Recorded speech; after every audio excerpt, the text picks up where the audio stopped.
जय श्री राम, राधे राधे। तो आज की वीडियो में हम लोग बैसाख मास के शुक्ल पक्ष की मोहिनी एकादशी के व्रत की कथा के बारे में बात करेंगे। तो इसमें धर्मराज युधिष्ठिर श्री कृष्ण से कहते हैं, हे कृष्ण, बैसाख मास के शुक्ल पक्ष की एकादशी का क्या नाम है तथा उसकी क्या कथा है, इस व्रत की क्या विधि है, सो सब मुझे विस्तार पूर्वक बताइए। धर्मराज युधिष्ठिर की ये बात सुनकर श्री कृष्ण जी कहने लगे, हे धर्मराज, मैं आपसे एक कथा कहता हूँ जिसको महर्षि वशिष्ठ जी ने श्री रामचंद्र जी से कहा था। एक समय श्री रामचंद्र जी बोले, हे गुरुदेव, कोई ऐसा व्रत बतलाओ जिससे समस्त पाप और दुखों का नाश हो जाए। मैंने सीता जी के वियोग में बहुत ही दुख भोगे हैं, अतः आप कोई व्रत बतलाइए। महर्षि वशिष्ठ जी बोले, हे राम, आपने बहुत ही सुंदर प्रश्न किया है। आपकी बुद्धि अत्यंत शुद्ध और पवित्र है। यद्यपि आपके नाम का स्मरण करने मात्र से ही मनुष्य पवित्र और शुद्ध हो जाता है, परंतु फिर भी आपका यह प्रश्न लोकहित के लिए बहुत ही सुंदर है। बैसाख मास में जो एकादशी आती है उसका नाम मोहिनी एकादशी है। इस एकादशी का व्रत करने से मनुष्य सब पापों से तथा दुखों से छूटकर मोह जाल से मुक्त हो जाता है। अतः यह व्रत दुखी मनुष्यों को अवश्य करना चाहिए। इससे मनुष्य के सब पाप और दुख नष्ट हो जाते हैं। अब आप इसकी कथा को ध्यानपूर्वक सुनिए। कथा इस प्रकार है।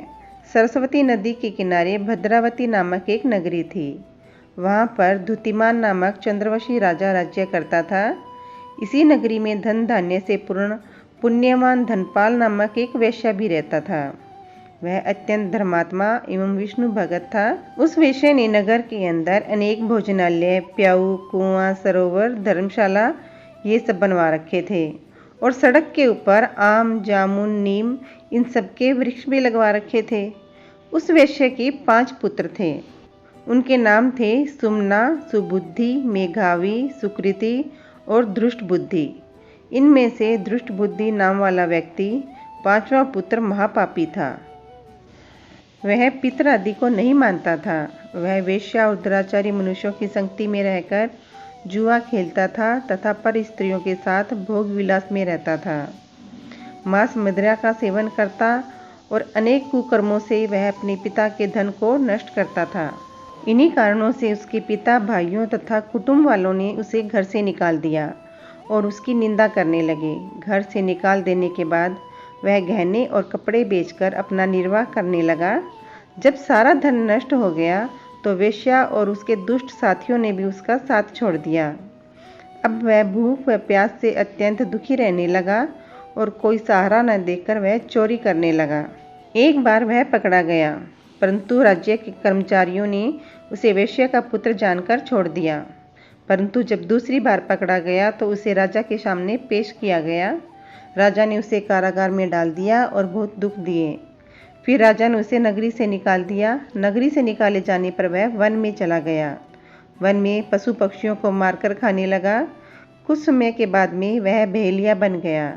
धनुष बाण लेकर पशु पक्षियों को मारता और उन्हें खाता। एक दिन उसे कोई शिकार न मिला और वह भूख और प्यास से दुखी होकर खाने की खोज में फिरने लगा।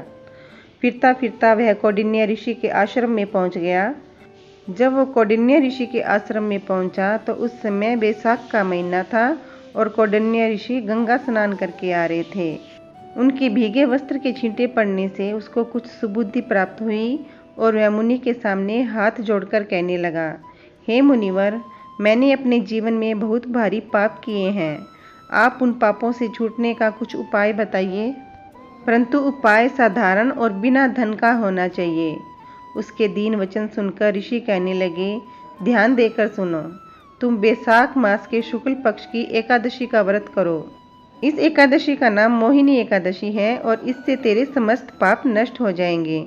मुनि के वचन सुनकर वह अत्यंत प्रसन्न हुआ और उनके द्वारा बताई गई विधि के अनुसार उसने मोहिनी एकादशी का व्रत किया। मुनिवर कहने लगे, हे राम, इस व्रत के करने से उस दुष्ट मनुष्य के सब पाप नष्ट हो गए और अंत में वह गरुड़ पर चढ़कर विष्णु लोक चला गया। इस व्रत से मोह आदि सब नष्ट हो जाते हैं। संसार में इस व्रत से श्रेष्ठ अन्य कोई व्रत नहीं है और ऐसा कहा जाता है कि इसके महात्म्य को पढ़ने अथवा सुनने से 1000 गोदान का फल प्राप्त होता है। तो दोस्तों, आशा करती हूँ आप लोगों को आज की वीडियो पसंद आई होगी। अगर पसंद आई है तो कमेंट में जय श्री राम अवश्य लिखें। आप लोग हमेशा खुश रहें और खुशहाल रहें। जय श्री राम। राधे राधे।